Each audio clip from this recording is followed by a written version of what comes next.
If we look at the negative momentum as a perception of lack, because it really arises when you've defined something as wrong or defined something as missing. You've defined an absence within your current perception.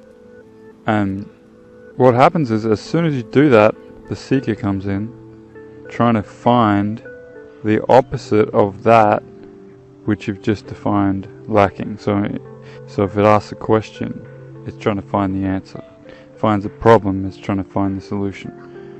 But the problem with that is, it is vibrating as the question and the problem, and can only see its own reflection. So it can never find the answer or the solution. And if you actually did the exact opposite of what you're used to, like what the seeker does, and tries to find the solution, think about the absence of something.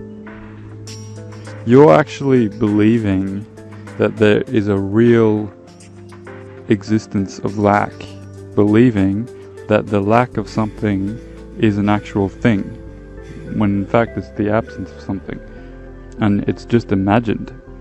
Think about the absence of light is shadow, but the shadow itself doesn't really have any existence, doesn't really have any substance. It's the absence of something, and it actually has no dimension to it. Yet, it gives dimension to everything. Without shadow, light would have no form.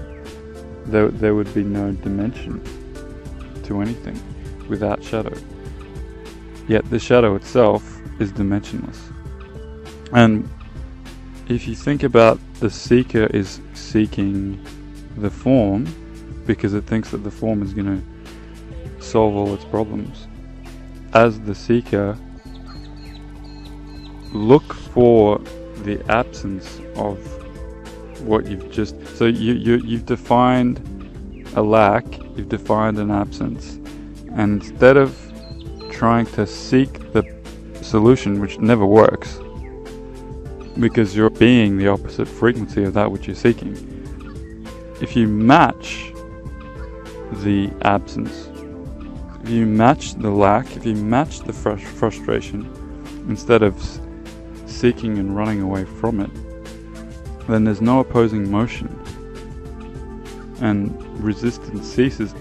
Neutralize, you become the neutral point, because there's no opposing motion, there's no relativity anymore, and you're in a non-dual state, which is not really ultimately a non-dual state is obviously you wouldn't even be aware of the fact that you exist, but it puts you in love, and it puts you in a place where you actually are dimensionless, but you're able to see every dimension, able to see the problem and the solution coexisting.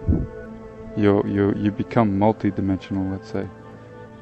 So by on purpose trying to prove to the seeker, as the seeker, that the lack it's just imagined has no substance to it, has no actual reality.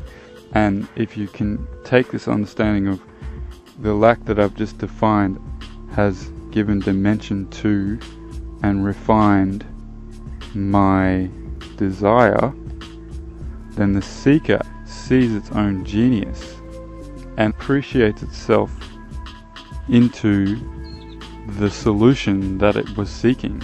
Like, it appreciates itself into flowing into the new universe that it had just created.